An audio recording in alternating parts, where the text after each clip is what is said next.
श्री शिवाय नमस्तुभ्यं भक्तो हर हर महादेव। जैसे कि हम सभी लोगों को पता है कि 6 मई को है सोमवार की वैशाख महीने की शिवरात्रि। आप सभी को पता है कि सावन महीना कह रहा था, सावन महीना और वैशाख महीना महादेव जी को बहुत प्रिय है और वैशाख महीने की शिवरात्रि आ चुकी है और इस दिन है सोमवार। और आप सभी को पता है कि जो वैशाख महीने की शिवरात्रि है उसका कितना महत्व है ना। अगर उस दिन आप चाहते हो कि महादेव जी हमारी सारी की सारी मनोकामना पूर्ण कर दे तो आपको केवल सफ़ेद फूल की 11 पंखुड़ियों से उपाय करना है। शिवलिंग पर आपको 11 पंखुड़ियाँ चढ़ा देना है। अगर आप इस उपाय को कर लोगे ना तो सारी की सारी मनोकामना महादेव जी इस उपाय से आपकी मनोकामना को पूर्ण कर देंगे। तो आइए हम सभी लोग इस उपाय को जानते हैं। ये उपाय मैं आपको पूज्य पंडित प्रदीप जी मिश्रा जी की शिव कथा से ही बताऊंगा। आइए हम सभी लोग इस उपाय को जानते हैं। इस वीडियो में मैं आपको टोटल 3 उपाय बताऊंगा। तीनों उपाय में से कोई भी एक उपाय आप लोग शिवरात्रि के दिन कर सकते हो, है ना। आप सभी को पता है कि वैशाख महीना कितना पवित्र है और इस दिन है सोमवार के दिन है शिवरात्रि। महादेव जी का प्रिय दिन है शिवरात्रि और इस दिन आप अगर इस उपाय को कर लोगे तो महादेव जी सारी की सारी मनोकामना को पूर्ण कर देंगे, है ना।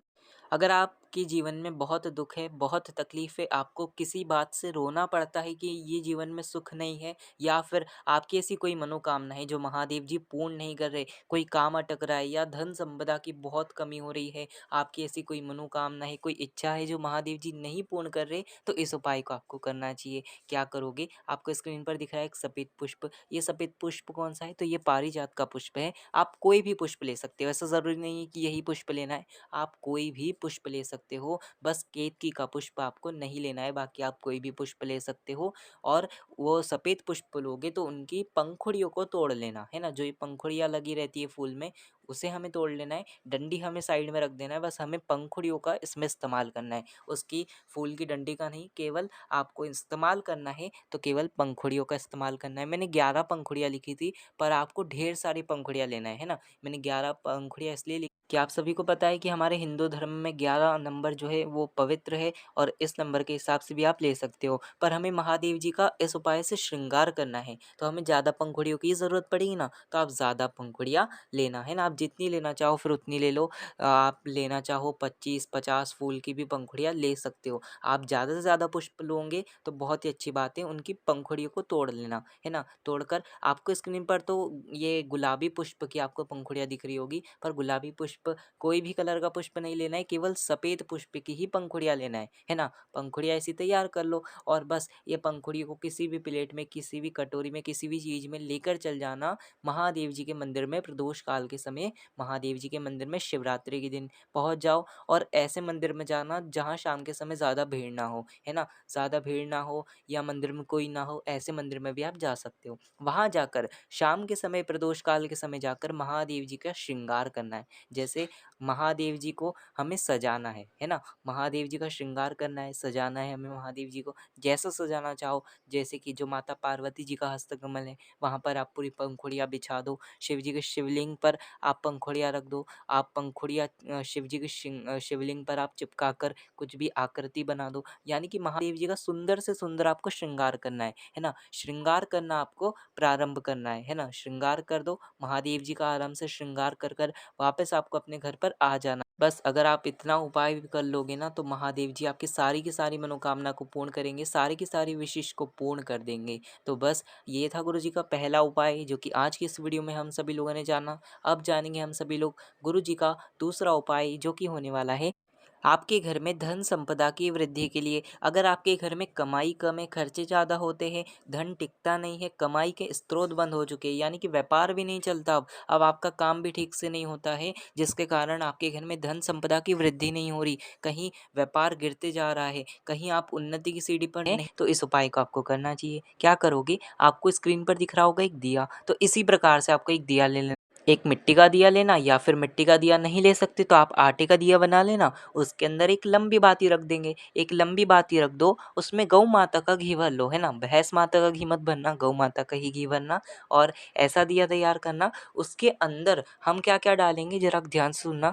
हम उसमें डालेंगे एक काली मिर्ची जो आपकी स्क्रीन पर दिख रही है और एक लौंग, है ना। ये दोनों चीज़ें हमें उस दिए के अंदर डाल देना है, घी के दिए के अंदर डाल दो और इस दीपक को हमें शमी के पेड़ के नीचे, आपके घर के अंदर शमी का पेड़ है तो बहुत ही अच्छी बात है। कहीं आस-पास हो तो वहाँ चल जाइए, किसी के घर पर हो वहाँ चल जाइए। इस शमी के पेड़ के नीचे आपको इस दीपक को जाकर जलाना है। किसका नाम लेकर जलाओगे?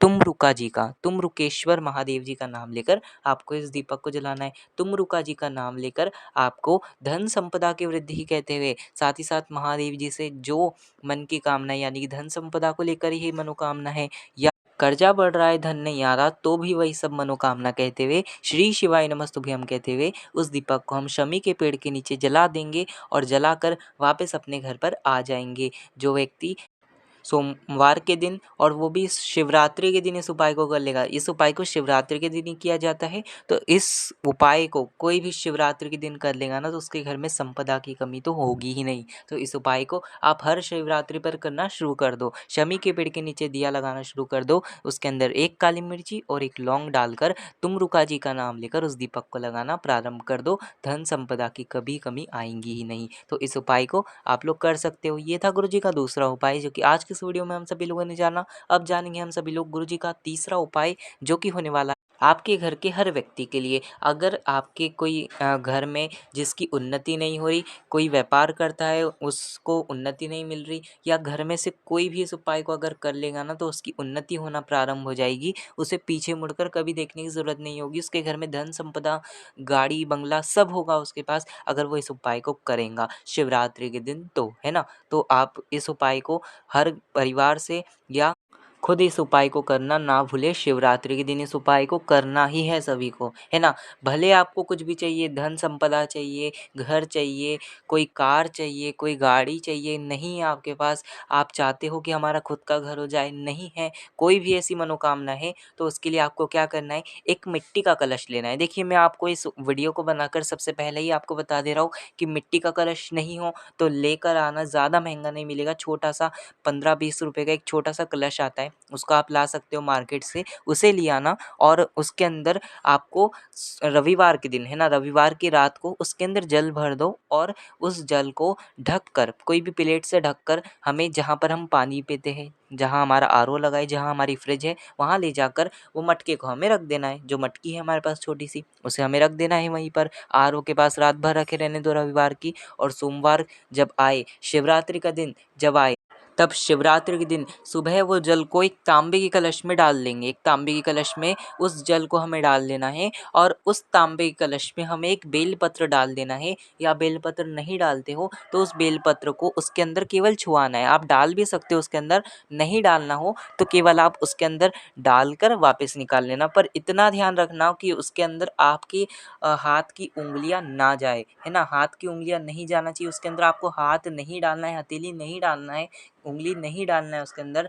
बस वो बेलपत्र को अंदर थोड़ी सी डालो और निकाल लो, या फिर आप उस कलश के अंदर उस बेलपत्र को डाले रहने दो, है ना। बेलपत्र को आप निकाल लोगे तो उस बेलपत्र को भी लेकर जाना महादेव जी के मंदिर में और उस कलश को भी लेकर जाना महादेव जी के मंदिर में। महादेव जी के मंदिर में पहुँचो, अपना जो फेस है वो उत्तर दिशा यानी कि नॉर्थ डायरेक्शन में रखेंगे, महादेव जी के सामने खड़े हो जाएंगे या बैठ जाएंगे, है ना। जो घर से हम जल लेकर आए हैं उस जल को अपनी कामना कहकर, जो चाहिए आपको महादेव जी से कहते हुए, श्री शिवाय नमस्तुभ्यम कहते हुए महादेव जी की शिवलिंग पर वो जल को समर्पित करेंगे।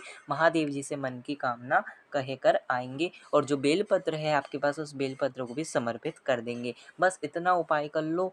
बस इस उपाय को अगर आप शिवरात्रि के दिन, देखिए वैशाख महीने की ये शिवरात्रि एक ही बार आती है साल में, मतलब इस उपाय को आप अभी नहीं कर पाओगे तो सीधे अगले साल ही इस उपाय को कर सकोगे। इसलिए आपको जो चाहिए महादेव जी से डायरेक्ट शिवरात्रि के दिन इस जल को चढ़ाकर मांग लीजिए, महादेव जी आपको वो अवश्य प्रदान करेंगे। तो ये था गुरु जी का तीसरा उपाय जो कि आज की इस वीडियो में हम सभी लोगों ने जाना। अगर आपको कुछ नहीं समझ आया हो तो कमेंट में पूछना, मैं आपको कमेंट में अवश्य बताऊंगा। तो बस आज की इस वीडियो में इतना ही। श्री शिवाय नमस्तुभ्यम।